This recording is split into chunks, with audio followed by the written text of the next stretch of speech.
Welcome back to the Deep Dive. Today we are tackling, well, one of the absolute giants of history.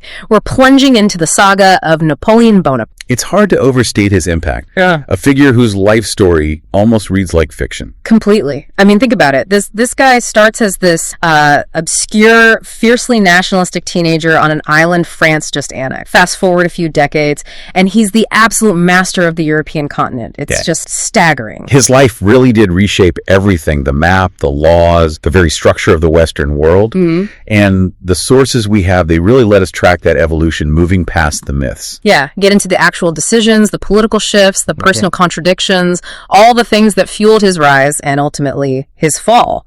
That's the goal. So our mission today is to, cut through all the noise and really pull out the essential insights. We're focusing on three key moments, three big transformations. Right. First, that incredible shift. How does this proud Corsican outsider become a committed French revolutionary? Huge identity. A fundamental pivot, yeah. Second, we need to look at the critical military and political moments that just catapult from total obscurity to essentially Toulon, Vendémiaire, Italy. Those key steppings. Exactly. And finally, the big paradox of this guy was a radical modernizer, a legal reformer in many ways, but he also crowns himself emperor, an absolute hereditary monarch driven by what seems like, crippling strategic hubris later on. And that paradox, that's really the key to understanding his legacy, isn't it? It's so complex, so contradictory. So let's start right at the beginning. Ground zero, Corsica. He was born in Ajaccio, August 15th, 1769. Right, and that date is absolutely crucial, because France had only just finished annexing Corsica from the Republic of Genoa a few months before. So technically when he was born... He wasn't born French.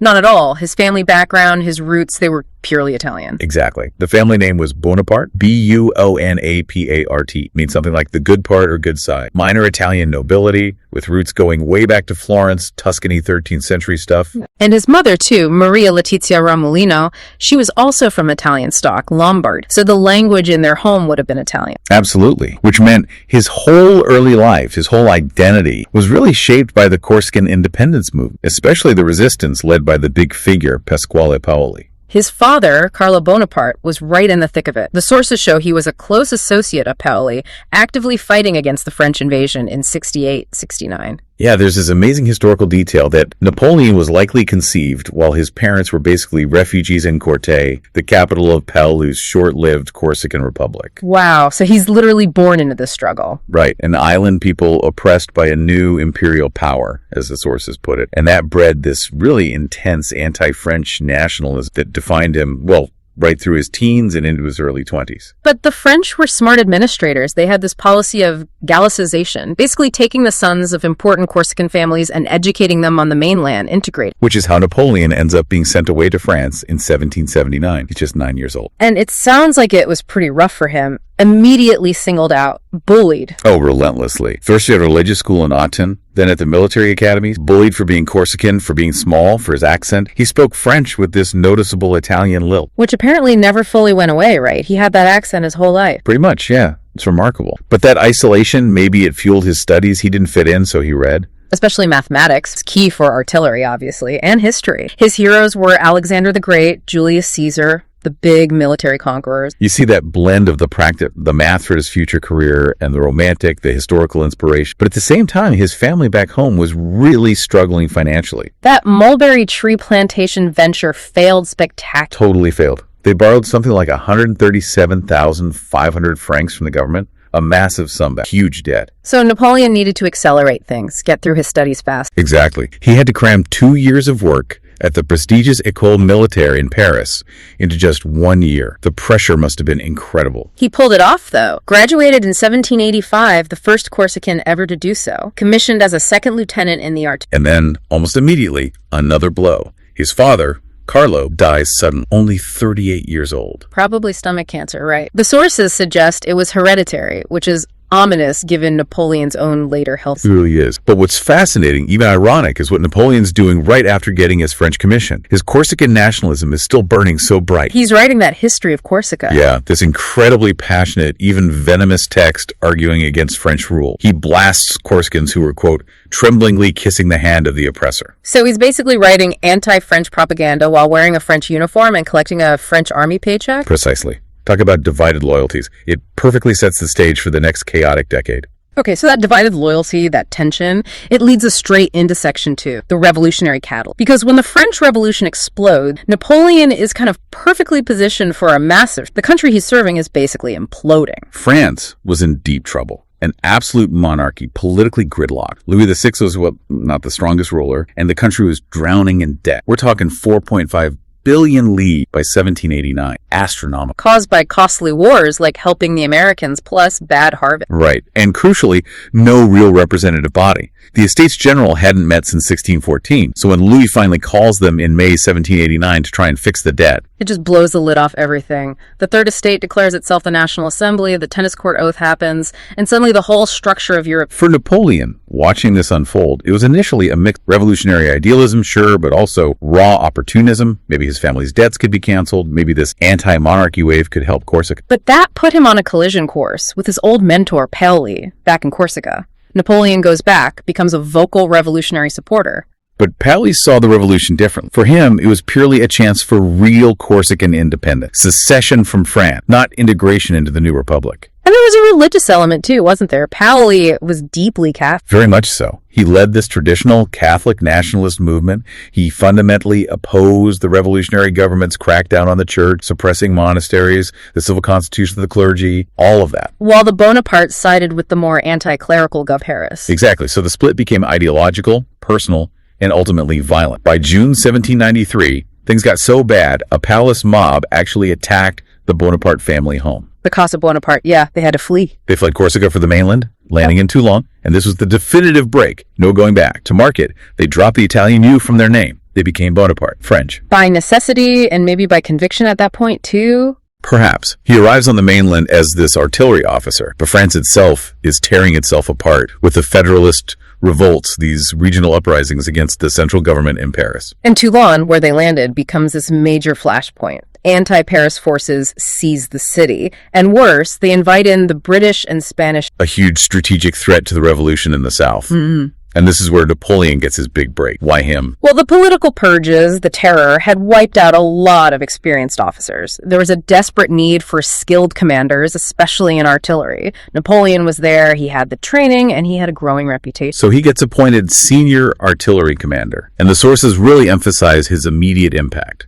Yeah. Previous commanders were getting nowhere. He looked at the situation differently. He argued, forget a direct assault on the city. The key was seizing this promontory, this headland overlooking the harbor. Fort Mulgrave, the British called it Little Gibraltar, because from there, French cannons could dominate the harbor. They could shell the Allied fleet, force them to leave, and if the fleet leaves, the defenders in Toulon are trapped. No supplies, no escape route. Pure artillery and logistics, brilliant. And he didn't just suggest it, he made it happen. He was incredibly energetic, requisitioning over 100 cannons, getting the supplies, driving the whole operation. He was apparently tireless. They finally take Fort Mulgrave after some really heavy fighting on December 17th. And his prediction. Spot on. The French guns start pounding the harbor. They hit some Spanish ships loaded with gunpowder, huge explosions, chaos. The Allied fleet has no choice but to withdraw. Cutting the legs out from under the defenders. Exactly. The siege ends just 2 days later, December 19th, 1793. A massive victory for the Republic. His commanding officer, General Dugommier, wrote this glowing report. I have no words to describe Bonaparte's merit. Much technical skill, an equal degree of intelligence, and too much gallant high praise. And the reward. 4 days later, he's promoted to brigadier general. He's only 24 years old. Toulon didn't just launch his career. It cemented his strategic mind, relentless drive. He was someone. But as fast as he rose at Toulon,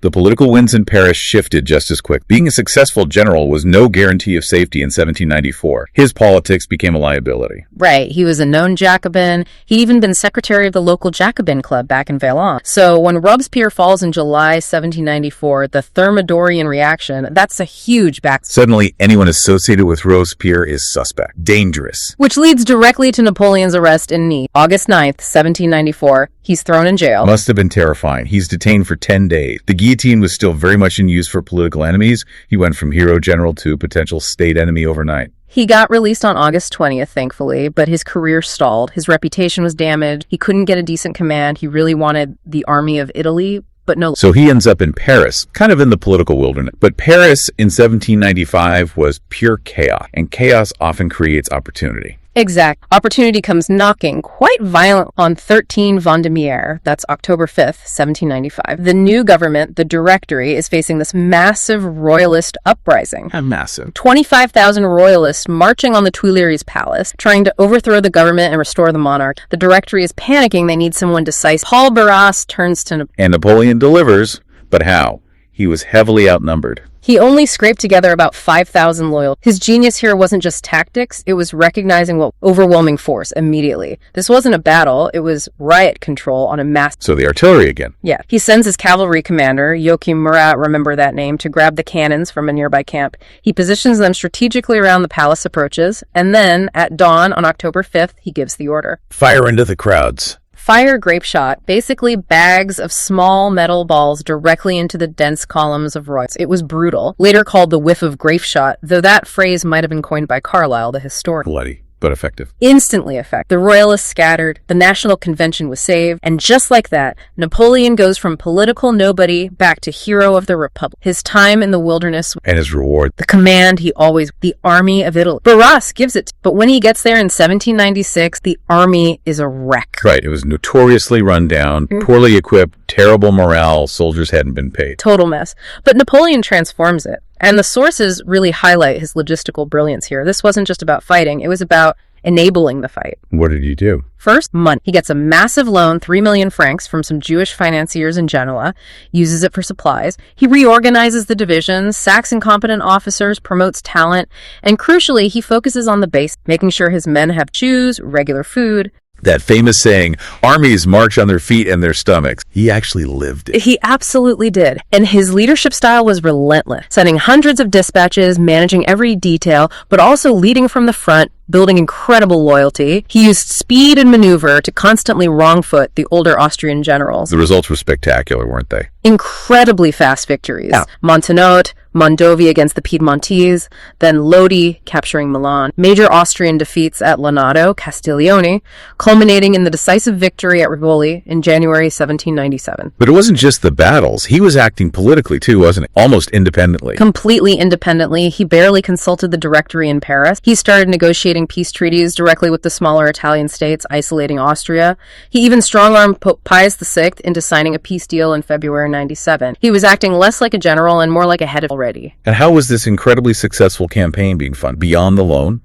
Well, this is the darker side. It was funded through systematic, state-sanctioned looting. Not just demanding cash payments, but outright cultural theft. The Commission des Sciences et des Arts. Exact. This group of scholars and artists who accompanied the army were tasked with identifying and seizing priceless artworks and hundreds of paintings, thousands of manuscripts. How did they justify that? They spun it as preserving cultural heritage for humanity by bringing it to Paris, supposed capital of liberty. It was audacious. Leonardo da Vinci's Codex Atlanticus, stolen from Milan, works by Titian, Michelangelo.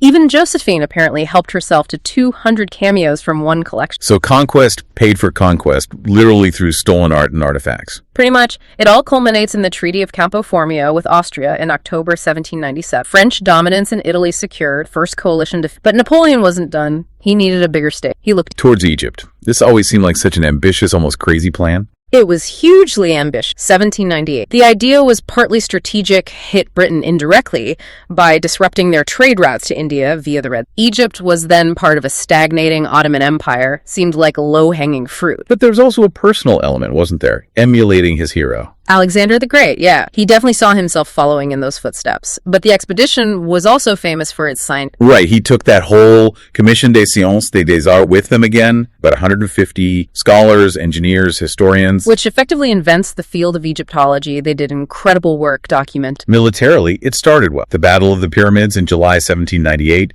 a decisive victory over the Mameluke rulers near Cairo. But then disaster strikes at sea. Horatio Nelson strikes again. The Battle of the Nile, August 1798, Aboukir Bay. Nelson finds the French fleet anchored and just annihilated. Utterly catastrophic. It traps Napoleon's entire army. No supplies from France, no way to get home easily. The lifeline was cut. So the military campaign basically grinds to a halt after that. Pretty much. They try invading the Levant towards Syria, but get bogged down at the siege of Acre. It becomes clear the grand strategic goals are impossible. Despite the huge scientific success, they discovered the Rosetta Stone in July 1799. The key to hieroglyphics, the military situation, was untenable. So what does Napoleon do? He does something quite controversial. He basically abandons his army, sees the writing on the wall, knows his political position in France might be weakening, and decides he needs to be back in Paris. He slips away secretly in August 1799, leaving his troops behind. And returns to France to find a government, the Directory, that's practically collapsing, financially ruined, deeply unpopular, weakened by internal coup like the 30 Prairial coup that had brought in more radical neo-Jacobins. The whole situation was ripe for someone like him. Ripe for another coup, the coup of 18 Brumaire, November 1799. Exactly. He teams up with Emmanuel Joseph Sieyès, one of the original revolutionary thinkers who's now disillusioned with the direct. They concoct this story about an imminent Jacobin plot threatening the Republic. A convenient excuse to bring in the military. Precisely. They use it to get Napoleon appointed commander of all military forces in Paris on November 9th. The next day, 19 Brumaire, is when things get messy. The legislative bodies, the counts, refuse to just dissolve themselves. This is where his brother plays a key role, right? Yeah. Lucien Bonaparte. Crucially, Lucien happens to be the president of the Council of 500, one of the legislative chambers. When Napoleon tries to address the council and gets shouted down, maybe even physically jostled, Lucien saves the coup. Pow. He runs outside, tells the waiting soldiers that extremists inside are terrorizing the deputies with daggers, points dramatically. Basically gives the troops the pretext they need. Murat leads them in, they disperse the council members, some literally jumping out of windows. And just like that, the Directory is gone. Gone. Napoleon seizes control, establishes a new government called the Consulate. Initially, he's supposed to share power with Sieyès and another figure. But Napoleon, being Napoleon, quickly outmaneuvers them, sidelines Sieyès, installs compliant colleague, and makes himself first consul. Effectively dictator. In all but name, yeah. Within 10 years, he's gone from Corsican nationalist outsider to French general, revolutionary hero, conqueror, and now the most powerful man in France, holding absolute power. It's an astonishing ascent. Okay, so first consul. This brings us squarely into Section 4 and that central paradox we talked about. Napoleon the Reformer versus Napoleon the Monarch in waiting. Because as first consul, he really does unleash this wave of modernization, things the Bourbons never managed. Absolutely. And the cornerstone, the thing with the most lasting global impact, has to be the Napoleonic Code, the Civil Code of 1800. Yeah. You have to understand what French law was like before just a chaotic mess. Thousands of different laws, feudal customs, regional variations, a nightmare to navigate. Exactly. The code swept all that away. It created a single unified legal system for all of France. That alone was revolution. It enshrined principles like equality before the law for men, at least abolished feudal privileges permanently, guaranteed religious tolerance. Yeah. Protestants, Jews, even atheists were protected. It really did consolidate some of the key administrative gains of the revolution, ironically delivered by an autocrat. That's the paradox right there. But we also have to be clear about its limitations, especially social. The code was deeply patriarchal. How so? It firmly established the father as the head of the household, the paterfamilias. Husbands got enormous control over family property, and things like adultery were punished far more harshly for wives than for husbands. So progressive legally in some ways, quite regressive socially in others. And that pattern, administrative modernizing, but also social control, seems to run through his domestic policy. What about the economy? The Directory had left finances in ruins. Yi tackled that head on. Stability was key. In 1800, he created the Bank of France. Crucially, he was given the sole right to issue banknotes. That stabilized the currency dramatically. And taxes. That was always a huge problem under the old regime. He fixed it. Introduced an efficient, centralized system based on income and land ownership. This required creating a proper national land registry, surveying the whole country. For the first time, taxation was relatively fair, predictable, and it actually brought in reliable revenue for the state. Hugely important for funding everything else. Including his future wars? Of course. And he invested in infrastructure, too. The first proper sewer network under Paris, vaulted tunnel. He started building that network of great imperial highways radiating out from Paris, encouraged new industries. Like sugar beets, to compete with British cane sugar. Exactly. And he offered that prize for food preservation, which famously led to Nicolas Appert inventing canning. Practical innovations to strengthen France. What about education? He created the lycées in 1802. These were state-run secondary schools, about 45 of them, and highly selective, focused on science and math, designed to train loyal and efficient administrators and military officers for his state. He offered thousands of scholarships, so there was a meritocratic element. But not for everyone. No. His views on educating women were frankly backwards. He thought their place was in the home. And while he set up the lycées, he actually handed control of primary education largely back to the Catholic Church, probably as a way to ensure social order and loyalty. Education was about serving the state, not necessarily liberating mind. So all these reforms are happening, making France more efficient, more centralized, more modern in an administrative sense. But at the same time, he's consolidating personal power. Relentlessly. And the turning point seems to be the assassination plots again. There were several, royalists mostly, including that big bomb plot on Christmas. He used those plots very effectively, didn't he? Masterfully. He argued that his life was constantly under threat, that France risked chaos or a Bourbon restoration if he were killed.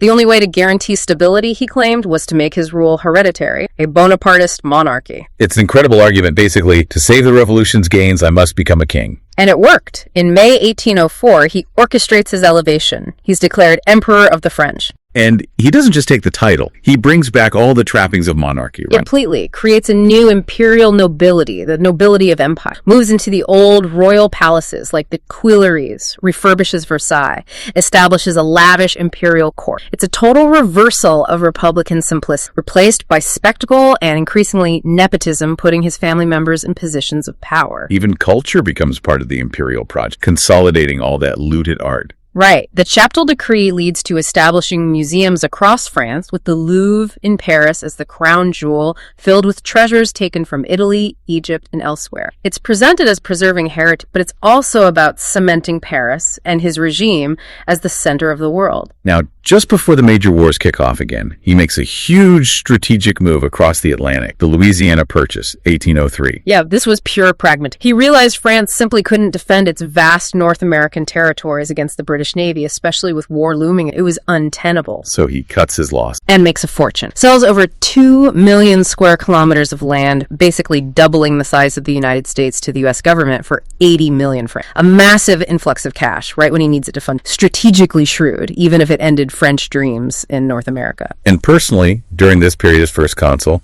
his marriage to Josephine de Beauharnais is central. Very central to his image, yeah. Daughter of a wealthy sugar planter, 6 years old. It was clearly a passionate relationship, but also very Affairs on both sides. Oh, yes. Josephine's affair with Hippolyte Charles was apparently common, even reached Napoleon while he was stuck in Egypt. He had his own affairs too, of course. But despite all that, and the fact they didn't have children, he seemed genuinely reluctant to divorce her for a long time. The political need for an heir eventually forced his hand years later, but the personal connection... Alright, Emperor Napoleon. This takes us into Section 5, the absolute peak of his military power, but also the seeds of his downfall through strategic overreach, through hubris. The war machine is cranked up again with the Third Coalition in 1805. Enter the legendary Grande Armée. And the Grande Armée, it wasn't just big, it was arguably the most effective fighting force in the world. Its strength was organization, speed, and logistics. Built around that core system, commanded by his loyal marshal, with Berthier as that incredibly efficient chief of staff managing all the details. Exactly. This structure allowed for those lightning-fast forced marches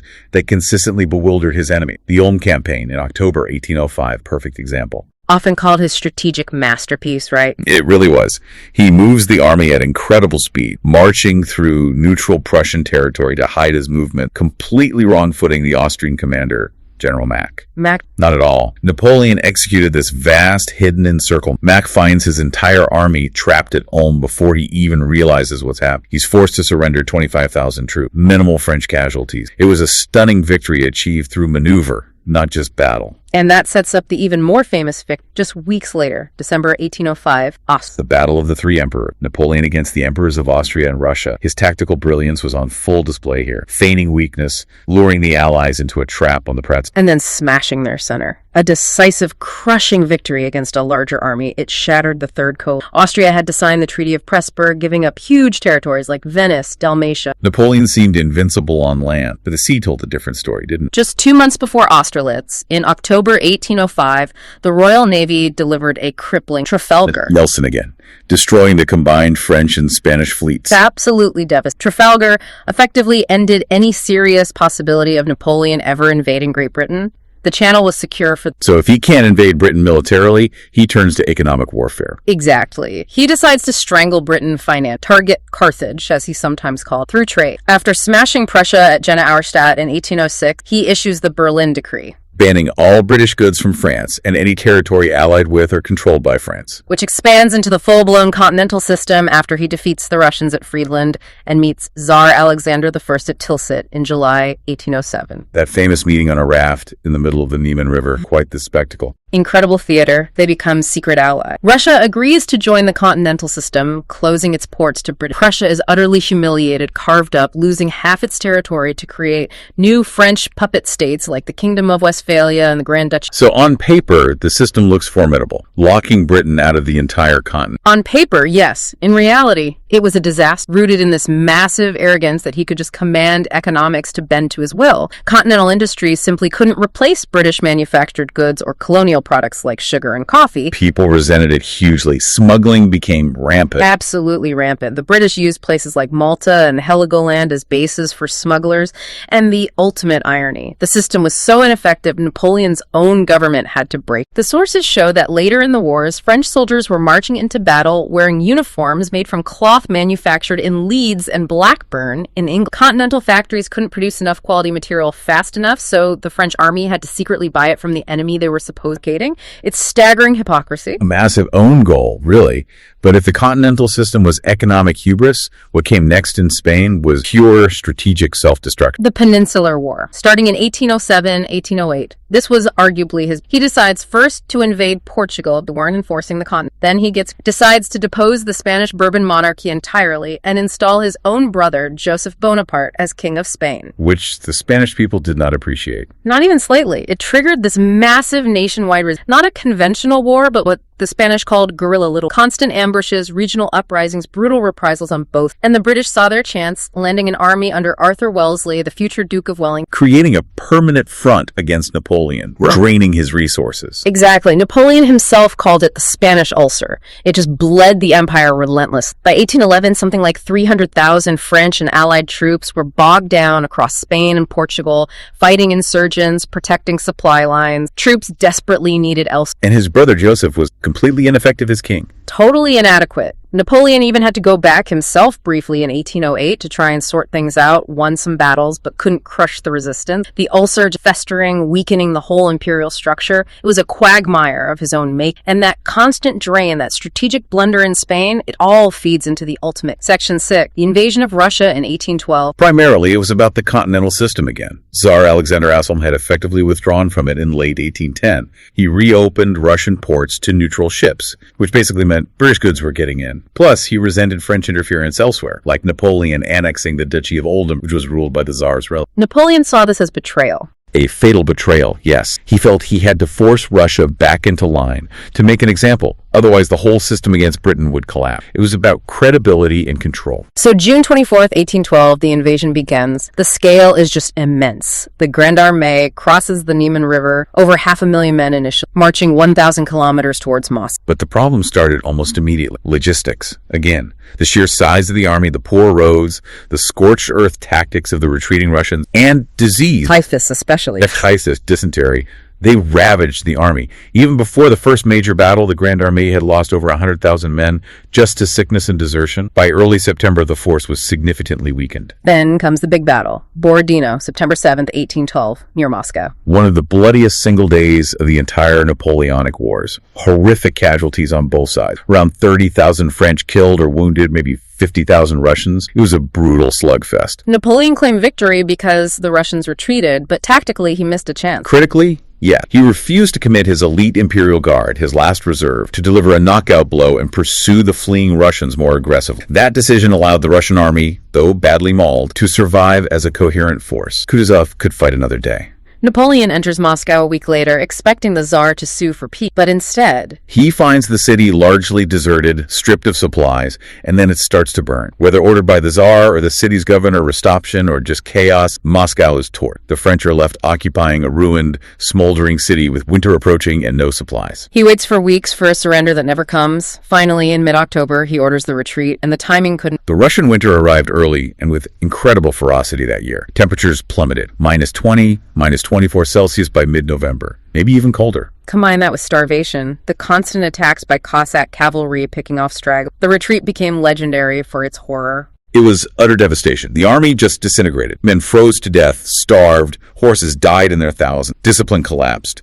It became a desperate scramble for survival. Napoleon himself had to destroy his personal papers to stop them being captured, and eventually he left the remnants of the army and made this high-speed dash back across Europe. Why leave his army? To get back to Paris as fast as possible. He knew the news of the disaster would galvanize his enemy. He needed to raise a new army, shore up political support, and basically try to save his empire before it completely unraveled. But the damage was done. The disaster in Russia was the signal everyone worked. Exactly. Prussia immediately switches sides, joins Russia. Austria soon follows. Britain is bankrolling everyone. The War of the Sixth Coalition is on. Napoleon works miracles, raises a new army surprisingly quickly, mostly young conscripts, but he's now facing a united Europe. The decisive confrontation comes at Leipzig in October 1813. The Battle of the Nations. It was huge. Over 500,000 soldiers involved. Biggest battle in European history up to that point. And Napoleon, despite his efforts, is surrounded and decisively beaten by the combined Allied forces. His German allies desert him mid-battle. It's the beginning of the end.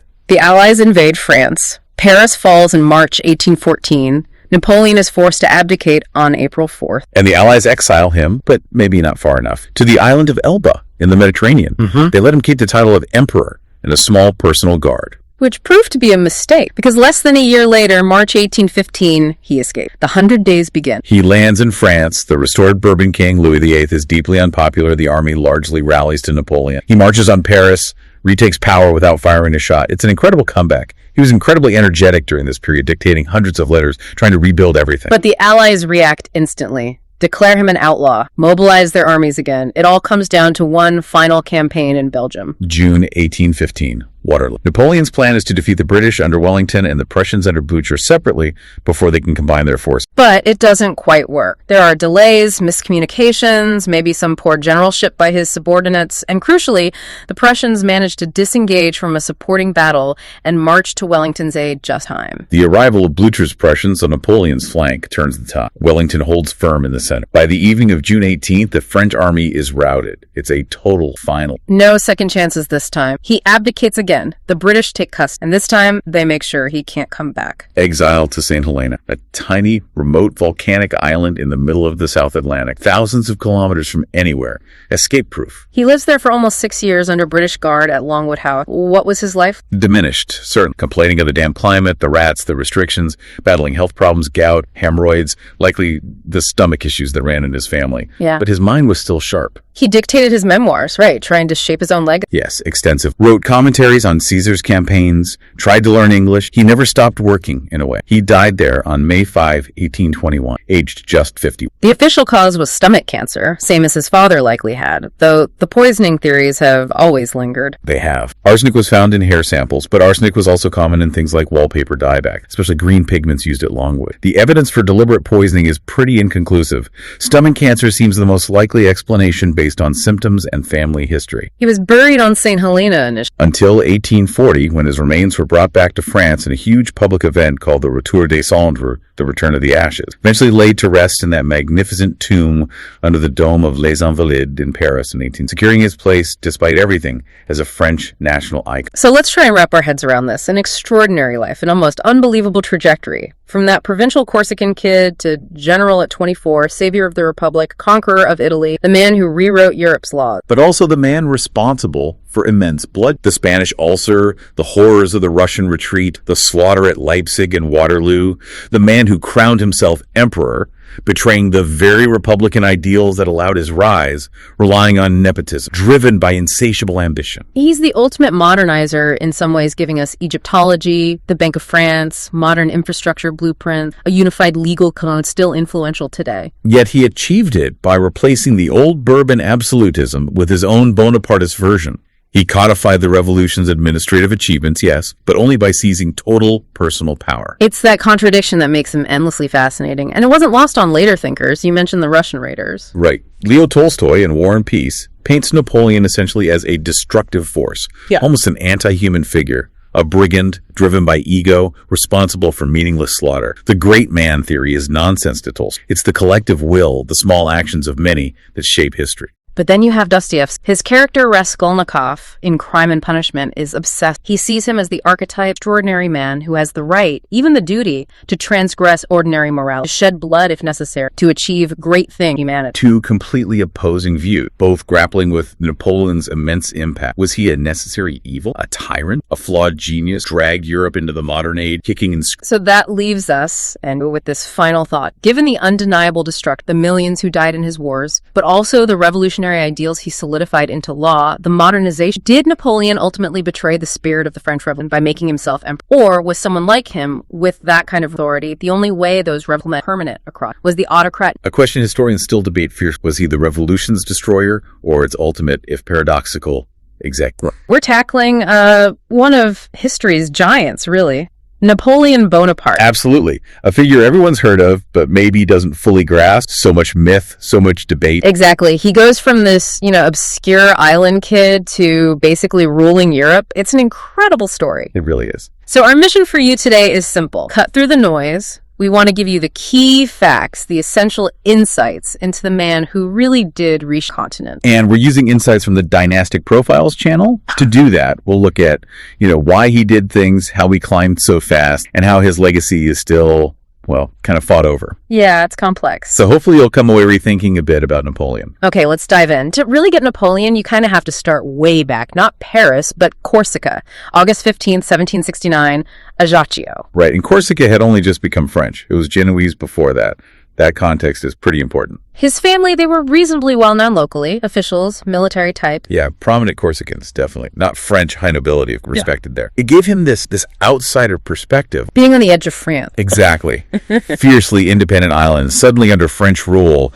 It must have really instilled something in him, a drive to prove himself, maybe. And prove himself he did. Even as a kid, they called him Raban troublemaker. Ah, prophetic indeed. But not causing trouble in the usual way, apparently. He was a reader, history, biographies. Yeah, obsessed with Alexander the Great, Julius Caesar. Those were his heroes. But also Enlightenment thinkers like Rousseau. It was like a mix. It is military ambition mixed with, revolutionary ideas floating around. But there's a deeper layer, too. A really personal one. Ah, his father. Yes, Carlo Bonaparte. Died young, only 38, in 1785. Probably stomach cancer, maybe an ulcer. And Napoleon was just, 15 or 16? Yeah, and it hit him hard. Sources suggest it fueled this incredible urgency, like he felt he had to make his mark early, worried he wouldn't live long either. That makes sense. And it explains his lifelong suspicion of doctors, too, doesn't it? Probably. He likely felt his father's death could have been prevented, a failure of medicine in his eyes. So this young man, driven, maybe a bit fatalistic, is already showing flashes of brilliance despite money trouble. Big money trouble. That failed mulberry plantation caused huge debt.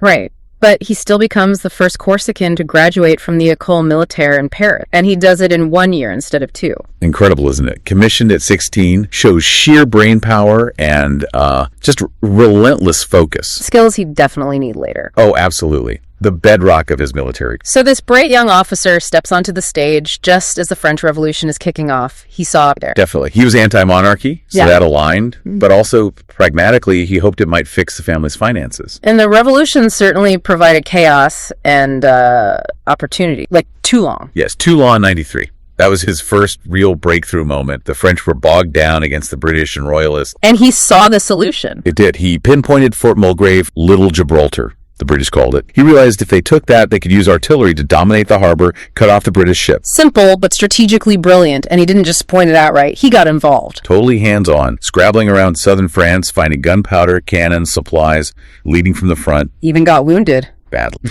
A pike wound to his thigh. He later said they almost amputated his leg. And there's that story, maybe apocryphal but vivid, of him loading a cannon with ramrod soaked in a dead gunner's blood. Wow. Intense. No wonder his general praised his too much gallantry. Exactly. Skill, intelligence, and just sheer nerve. Fearless. That kind of action gets you noticed. Though he had a brief hiccup after Robespierre fell. Yeah, the Thermidorian reaction in 94. He was linked to Augustin Robespierre, so he was arrested, briefly under suspicion, but got out. And then bounced back spectacularly. 13 Vendémiaire, October 95, the Royalist uprising in Paris. Right. He's called in to defend the government, and he uses artillery, dozens of cannon, right there in the streets of Paris. Crushes the revolt. Suddenly he's a national hero. Talk about a rapid rise, and his personal life was moving just as fast. Incredibly fast. His engagement to Eugenie Clary ends, and bam, he meets Josephine de Beauharnais. Older, widow, 2 kids. His family wasn't thrilled, apparently. Not at all. But he marries her anyway, just 2 days before heading off to command the Army of Italy in March 96. It's like he never stopped.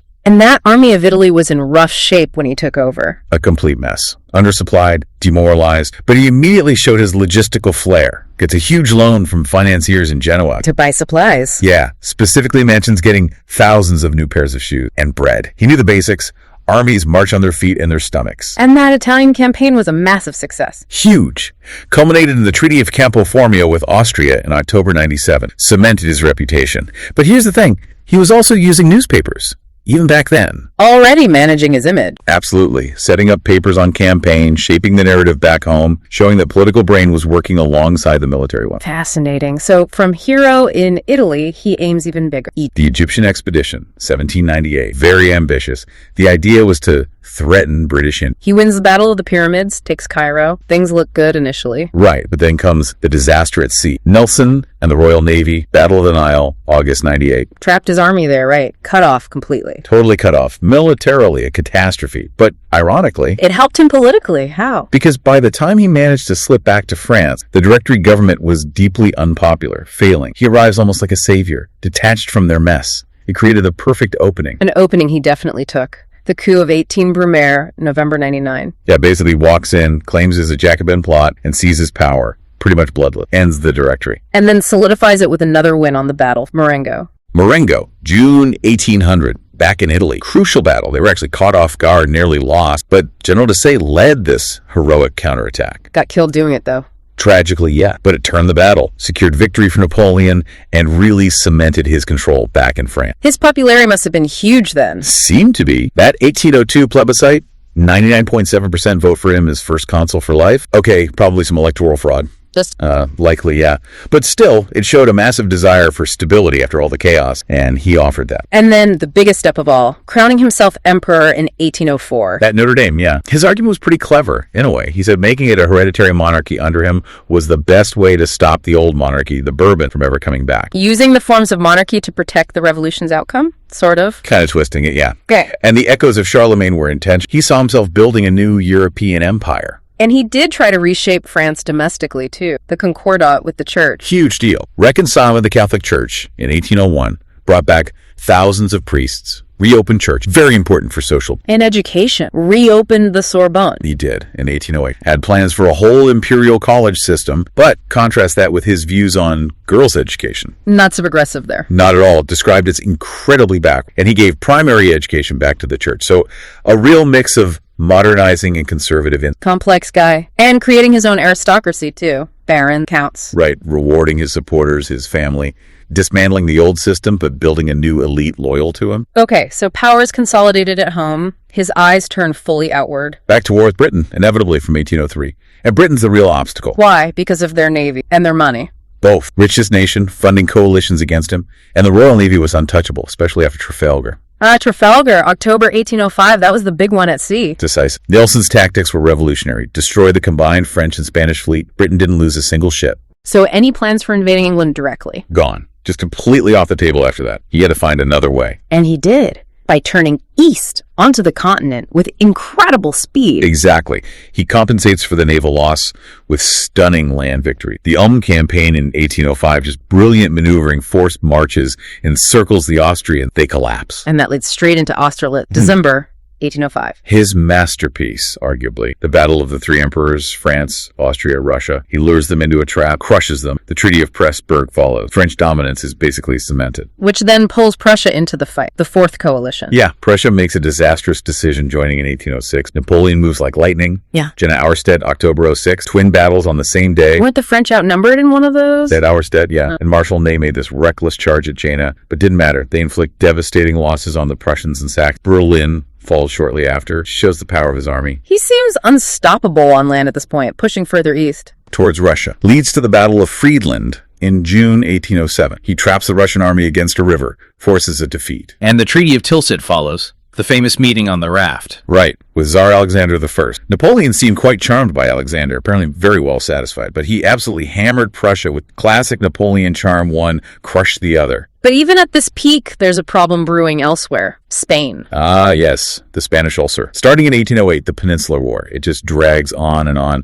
Brutal guerrilla warfare. It bleeds France of troops, money, resources, a constant drain. Yet he still manages major campaigns elsewhere, like against Austria again in 1809. The War of the Fifth Coalition. And even with the Spanish drain, he pulls off the land shut. One of the most famous tactical sequences in history, turning a bad situation into a win, opens the way to Vienna again. But the battles are getting bigger, bloodier. Definitely. Wagram, July 1809. 2 days, almost 300,000 men involved, massive artillery, incredibly bloody. He wins, but the cost is rising. And the peace treaty, Schönbrunn, was harsh on Austria. Described as the most humiliating set of terms yet. Really squeezing them. And around this time, the big personal decision, divorce. Late 1809. Politically necessary, in his eyes. He needed an heir to secure the dynasty. Josephine couldn't provide one. So he marries Marie-Louise of Austria, an archduchess. Daughter of the Austrian emperor he just defeated. A purely political match. Secure an heir, neutralize Austria, bind them to France. Very calculated. Strategy based on alliance. But that alliance, especially with Russia, wouldn't hold. No, it falls apart. Tsar Alexander pulls Russia out of the continental system. Napoleon's economic blockade against Britain at the end of 1810. Napoleon saw that as a betrayal. A direct challenge he couldn't ignore. Leads him to that famous speech in June 1812. Let us then march forward. Let us carry the war into her territory. The invasion of Russia, just the scale of it is mind-boggling. Monumental. 450,000 French troops to Grande Armée against maybe 200,000 Russians initially. His plan: force marches, seize Moscow, force a quick surrender. Like he'd done elsewhere. But Russia was different. Vastly different. The distances, the climate, the Russian strategy. Borodino, September 1812. Incredibly bloody battle. Described as the bloodiest single day of the Napoleons. Yeah, fierce fighting. Napoleon technically wins, as in the Russians withdraw, opening the road to Moscow. But the cost was immense on both sides. And then he gets to Moscow, expecting surrender. And finds the city abandoned, stripped bare of supplies. Yeah. And then the Russians set it. Torched their own cap. An incredible act of defiance. Napoleon watches it burn from the Kremlin. He's forced to move his headquarters. It's a psychological blow and a practical one. No shelter, no supplies. And then the weather turns. October comes. Yep. Resources running out, the beautiful weather vanishes, first snows hit mid-October, and constant harassment from Cossacks, peasant partisans. It's becoming a nightmare. So he has to order the retreat. October 19, 1812. After trying to blow up parts of the Kremlin, they turn back west, and it's just hellish. The descriptions are brutal. Inadequate clothing, starvation, the cold. Constant Russian attack, Wow. losing thousands crossing the Berezina River. Yeah. They even burned Napoleon's personal papers to stop them being captured. By the time the remnants stagger into Lithuania in December, it's one of history's greatest military disasters. The Grande Armée was shattered. Utterly broken. And that disaster signals a huge shift. Everyone sees France is weakened. A new coalition forms. The Sixth Coalition, Russia, Prussia, Sweden, Austria, even former allies like Bavaria jump ship. They all pile on. Leading to Leipzig, the Battle of Nations. October 1813, just massive. The largest battle ever fought in Europe up to that point.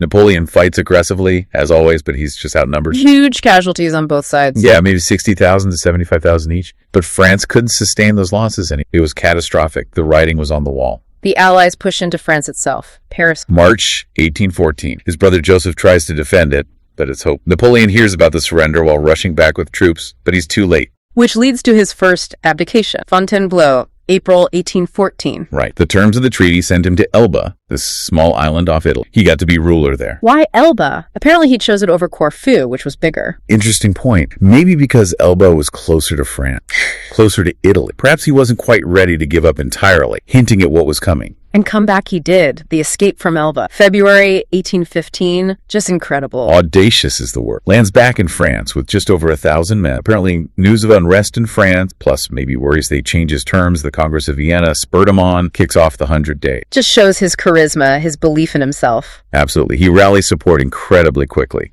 which leads inevitably to the Waterloo campaign in June 1815. His plan was to hit Wellington and Blucher separately before they could link up. Classic Napoleon strategy. Divide and conquer. Beat the Anglo-Dutch-German army under Wellington, then turn on the Prussians under Blucher. But it all came down to that one day. Waterloo, June 18th, 1815. The final gamble. A brutal battle. Napoleon launches his final last-ditch assault with the Imperial Guard. But the Prussians arrived, more and more of them. Exact. Blucher's forces start arriving in numbers, hitting his flank. Wellington's line hold. The French assault fails, and it turns into a rout. Devastating losses, nearly half his army killed, wounded, or captured. It was over. His second abdication followed quickly. He surrendered To the Royal Navy, yeah. Hoping for asylum in Britain, perhaps, but they weren't having it. No more island close to Europe this time. Definitely not. Exiled to St. Middle of nowhere in the South Atlantic. Tiny, remote, windswept rock. Thousands of kilometers from any real prison. And he died there, May 5, 1821, officially related causes. Yes, likely stomach cancer, the same thing suspected in his father. Brings it all full circle in a grim way. That early fear perhaps realized. What a life. From Corsica to emperor, reshaping laws, borders, warfare, then Elba, Waterloo, St. Helena. It's just epic. Truly, his impact on Europe, on legal codes, on military strategy, on the very idea of national, it's immense and undeniable. Even his downfall was on a grand scale. And thinking back to those Russian writers, Tolstoy is seeing him as just a murderous brigand. Yeah, completely dismissing the great man theory in Warren. But then Dostoevsky's character, Raskolnikov, in Crime and Punishment, using Napoleon as a justification almost for his own act, to be a great man above morality. It's fascinating, isn't it? Maybe both captured a facet of it. Tolstoy, writing closer to the invasion, felt the raw destruction. Dostoevsky explored the dangerous allure of that kind of power and ambition. The impact on Russia was so profound, it echoed through their literature for decades. His legacy is just so contested, even now. Which leads to a final thought for you, Ars. Yeah, after hearing all this. Was Napoleon ultimately just a product of his own incredible ambition, his greatness, bending history to his will? Or was he shaped more by the chaotic times he lived in the French Revolution, opening the door, and then forces like, the Russian winter or British sea power eventually proving too much? Was he the storm or just riding it? Something to definitely ponder. This guy went from a tiny island to basically ruling Europe. It's kind of crazy. Yeah, his life is just full of twists and turns. And you sent over these incredible oversimplified videos on the Napoleonic Wars. Right. And honestly, they're just packed with aha moments. I can't wait. I think you'll be surprised by how much his early life really shaped his ambition and his whole relationship with France is really complex. Yeah, because he wasn't born in mainland France, right? No, he wasn't. Where was he from? Corsica. Corsica, okay. Which is an island with a seriously rebellious history. Oh. I mean, they were part of Genoa. Then they declared independence, were sold to France. Oh, wow. And Napoleon was born right after that sale. So he is Corsican, but also French?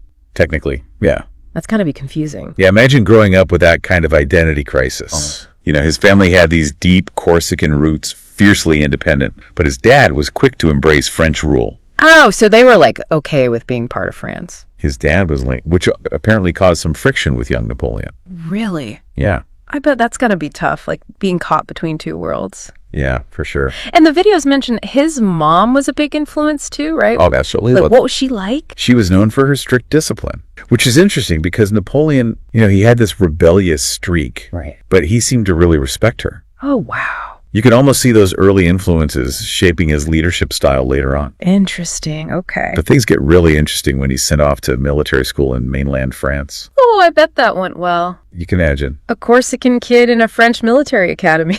Exactly. What could go wrong? He was bullied, picked on for his accent, his family's lack of wealth. Yeah. And honestly, his personality, which sounds pretty abrasive. Oh, really? Yeah. So he wasn't the nicest guy. Maybe not. But here's where we see that drive for greatness really emerge. Napoleon just buried himself in books about history's greatest conquerors. Oh, wow. It's almost like he was studying for the role he'd eventually play. So even as a kid, he was ambitious. Yeah. And the videos mentioned he was good at math and geography. Yeah. Not your typical rebellious teenager. Yep. But how does a bookish, hot-headed kid from Corsica become the emperor of France? Well, timing is everything. Napoleon came of age during the French Revolution. Oh, yeah, that's right. France was in turmoil. The monarchy's overthrown, societies in upheaval. Yeah. For someone like Napoleon, ambitious and skilled, it was the perfect opportunity. So right place, right time. Exactly. But there's got to be more to it than that, right? How does he actually climb the ranks? He just seized every opportunity. He proved himself a brilliant military strategist. Oh, okay. Putting down rebellions in Toulon and Paris. Okay. He earns this reputation for being decisive, daring, and maybe most importantly, effective. So it's not about who you know, it's what you can do. Exactly. In a revolution, results matter more than your family name. Yeah. That's got to be refreshing for someone like Napoleon, right, who didn't come from privilege. Right. And the videos highlight his connection with his troops. Yeah. He wasn't just some general barking orders from afar. No. He was right there with them, leading from the front. Absolutely leading from the front. That's key. Yeah, that's got to earn some serious respect. Yeah, it's a key part of his leadership style. Okay. He understood the importance of morale, of inspiring his troops, of making them feel like they were part of something bigger. Okay. And it's this connection that would really serve him well throughout the Napoleonic Wars. Right. But it wasn't just charisma. Right. The man was a tactical genius. Oh, yeah, for sure. You see it time and time again. The Battle of Lodi is a perfect example, right? Yeah. It's like a scene out of a movie. Yeah. What happened there? He orders this crazy charge across this narrow bridge, and the Austrians are waiting on the other side. Right. Everyone thinks it's suicide. Right. But his troops pull it off. It's amazing. It's a testament to his tactical brilliance and that ability to inspire his men to do the impossible.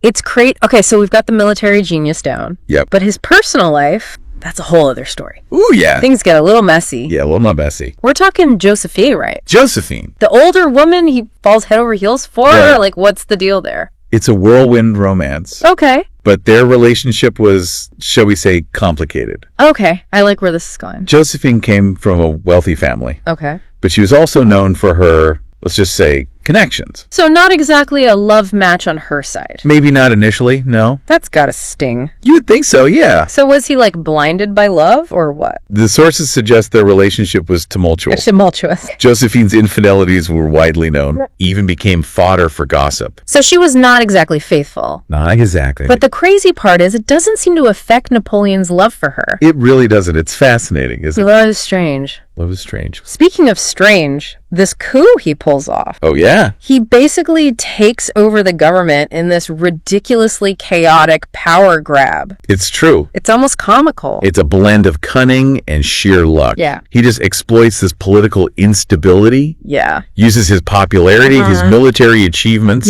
to maneuver himself into power. He stages this elaborate theatrical, almost coup that ends with him as first consul. What's a first consul? Essentially the dictator of France. Okay, so he's running the show now just like that. It was a whirlwind rise to power. But the question is, what kind of ruler does he become? That is the question. We'll have to dive into that next time. I can't wait. From bullied schoolboy to conquering hero to dictator. This is like a historical roller coaster ride. It really is. See you next time for part 2. See you then. Okay, so last time we left off with Napoleon in charge in France, but his story is definitely not over yet. No, not at all. Remember, we're trying to understand how this one guy basically reshaped all of Europe. Yeah, and what's fascinating is how he's juggling this incredible internal reform program. At the same time, he's waging wars across the continent. So he's like a multitasking master. Pretty much, yeah. But hold on, back up a bit. What kind of reforms are we talking about here? Right, so remember, he came to power after all this chaos. Yeah. France was desperate for stability. Right. So Napoleon's focus is on creating a more efficient and honestly a fairer system. Okay. He establishes a national bank to stabilize the currency, Makes sense. implements a standardized system of weights and measures, Oh, wow. and overhauls the tax code. So big changes. Huge changes, yeah. So less revolutionary, more like practice. Exactly. He takes those ideals of the revolution, liberty, equality, fraternity, Yeah. and he tries to translate them into concrete policies. Right. But maybe his most lasting legacy is this thing called the Napoleonic Code, The Napoleonic Code. a comprehensive legal system that abolished feudal privileges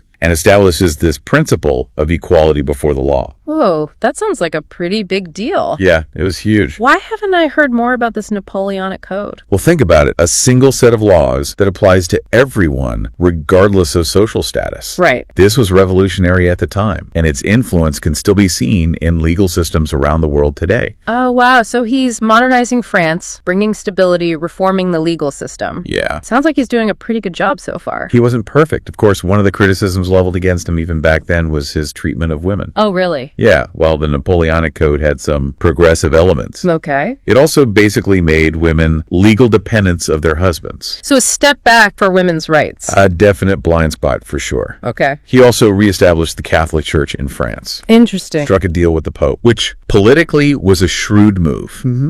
Appeased a powerful institution while also making sure the state maintained control. So he's thinking about the power dynamics. Exactly. Always playing the long game. But all this domestic reform is just one side of the story, right? Right. We can't forget about the Napoleonic Wars. Absolutely not. While he's busy reshaping France, he's also conquering most of Europe. So how does he manage to do both of those at the same time? It's incredible, right? Yeah. The Napoleonic Wars were this series of conflicts that just engulfed the continent. The whole continent. Yeah, they were fueled by revolutionary ideals, clashing empires, and let's be honest, Napoleon's own ambition. The videos make it seem like he was winning all the time. Yeah, he had a pretty good track record. What was his secret? Well, he was a military genius, there's no denying that. Okay. He was known for his speed, his ability to outmaneuver his opponents, and his willingness to break with traditional military tactics. Okay. And he never forgot the importance of morale, inspiring his troops, making them feel like they were part of something epic. Yeah, like remember that image of him crossing the Alps on a mule? Oh, yeah. It's not quite as dramatic as that famous painting of him on a rearing steed. Right. But it gets the point across. Yeah, he was leading from the front, sharing the hardships with his men. Exactly. It's a powerful symbol of his leadership style. But even geniuses make mistakes. Oh, I have a feeling this is where things start to go downhill. Yeah, this is where we start to see the cracks. We're talking about the continental system, right? The continental system. His attempt to, cripple Great Britain economically? Precisely. It was a bold gamble. This massive embargo aimed at cutting off British trade with the rest of Europe. Okay. He figured he could force them to the negotiating table, by squeezing their economy. So did it work? Not really. Oh. It kind of backfired in a couple of key ways. Okay. First, it underestimated the resilience of the British economy. Okay. They had a powerful navy, vast colonial holdings. They were masters of trade. Right. They found ways to circumvent the blockade, smuggling goods, finding new markets. So it wasn't as effective as he thought. Nope, not at all. And the second way it backfired. Okay, what's the second way? It actually hurt the economies of continental Europe more than it hurt Britain. Oh, so it backfired on him. Big time. Yeah. Yeah, neutral countries like Portugal and Russia, they weren't happy with the restrictions. Okay. And that led to resentment and defiance. It's like a classic example of unintended consequences. It totally is. Plus, the British weren't just going to sit back and take it, right? No, they were not. Remember the bombardment of Copenhagen? Oh, yeah, that's right. The British facing a Danish fleet that might fall into Napoleon's hands, they decide to, blow it up. Wow. They were sending a message, don't mess with our navy. A little aggressive. Maybe, but they were determined to maintain their naval dominance. And it worked? It did, yeah. The continental system, instead of isolating Britain, actually pushed countries like Russia further away from Napoleon. Okay, so not a good move. Not really, no.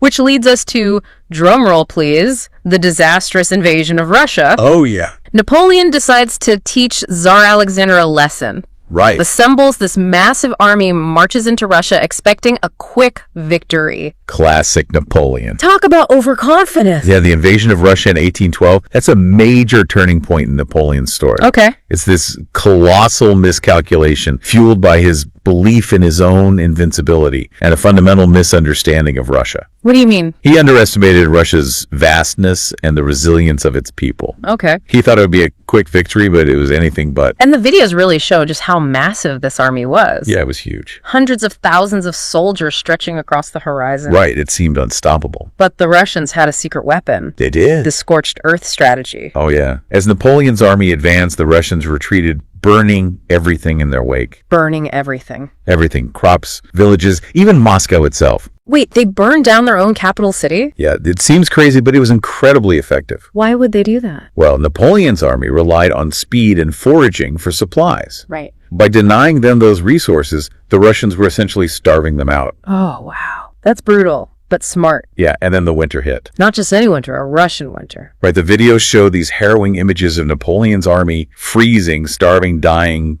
by the thousands. That's awful. Yeah, the retreat from Russia was a catastrophe. I bet. The Grande Armée, once the most powerful military force in Europe, was decimated. And Napoleon He barely escaped with his life. So this feels like a turning point, the beginning of the end. The myth of Napoleon's invincibility is shattered. Right. His enemies sensing weakness, they regroup and form new alliances. So the tide is turning against him. Absolutely. Okay, so we left Napoleon in pretty bad shape. His Russian adventure not going so well. Yeah, not his best moment. His enemies are closing in, but this isn't the end of the story. Not quite. He escapes exile, right? He does. He makes a pretty dramatic comeback. So exile to Elba wasn't exactly like a life sentence, was it? No, Elba was this tiny island, but he was given a surprising amount of freedom. Really? Yeah, he even had his own little army. So they basically underestimated him. They thought some island time would be enough to chill him out. Maybe they thought he'd just relax, write his memoirs, enjoy the Mediterranean sunshine. But that's not Napoleon's style. Not at all. So how'd he escape? Did he bribe some guards, steal a boat in the middle of the night? It was even more audacious than that. He rallies his supporters, gets a few ships, and sails right back to mainland France. In broad daylight. Pretty much. Yeah. The Bourbons who were back in charge, they were completely caught off guard. That's gotta be embarrassing. You'd think so, yeah. Here comes Napoleon strolling back in like, hey, everyone missed me. And the crazy thing is, some people did. What? Yeah, the Bourbons tried to undo a lot of Napoleon's reforms. Oh. They alienated a lot of people. They were seen as out of touch. So Napoleon's return kind of taps into that simmering discontent. Exactly. He's seen as the lesser of two evils, I guess you could say. So he lands in France, rallies his supporters, marches on Paris. What do the Bourbons do? Do they fight back? They try, but it's a lost cause. The French army, a lot of them had served under Napoleon. Oh, right. They weren't too keen on fighting him. Some even switched sides and joined him. Wow, talk about a vote of no confidence. The king runs away. Napoleon just strolls back into power. Pretty much, yeah. That's got to be a huge blow to the other European powers. You think? They worked so hard to get rid of him, and now he's back. What do they do? Well, this time they declare war not on France, but on Napoleon himself. Personally. Yeah, they labeled him an enemy of peace, a threat to the stability of Europe. So he's like public enemy number one. Pretty much they were determined to take him down for good this time. So it all comes down to one final showdown, the battle for Napoleon's legacy. Exactly, Waterloo, in what's now Belgium. That was his last stand. Waterloo. It's one of those names, like that just echoes through history. It does. What happened there? Was it a close fight, or was Napoleon just totally outmatched? It was brutal, really close. Both sides lost a lot of men. Okay.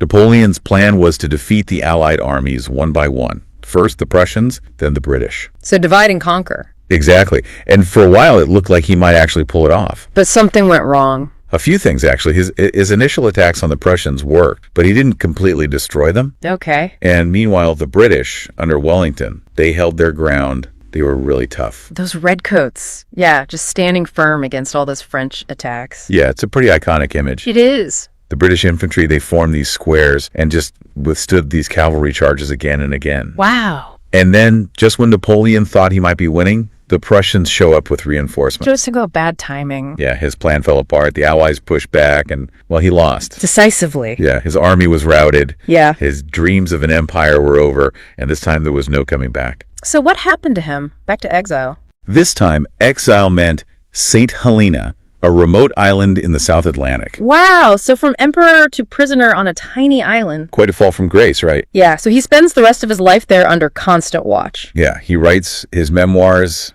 dictates his version of history, maybe reliving his glory days in his head. So even in defeat, he's still trying to shape his legacy. He was always a strategist, even in exile, and to some extent, he succeeded. I guess so. Napoleon's story, it's still fascinating. It makes you think about power ambition, the things that shape history. It really does. Wow, what a journey from conquering Europe to exile on a tiny island. Napoleon's life was truly epic. It really was. Thanks for walking us through it all. I feel like I've learned so much. Glad to hear it. And thanks to you for sending in those amazing videos. Yeah, those oversimplified videos are great. If you're interested in learning more about Napoleon, there are tons of books and documentaries out there. Yeah, keep learning, keep questioning, keep diving deep. Exactly. And that's it for this deep dive. See you next time. See you later.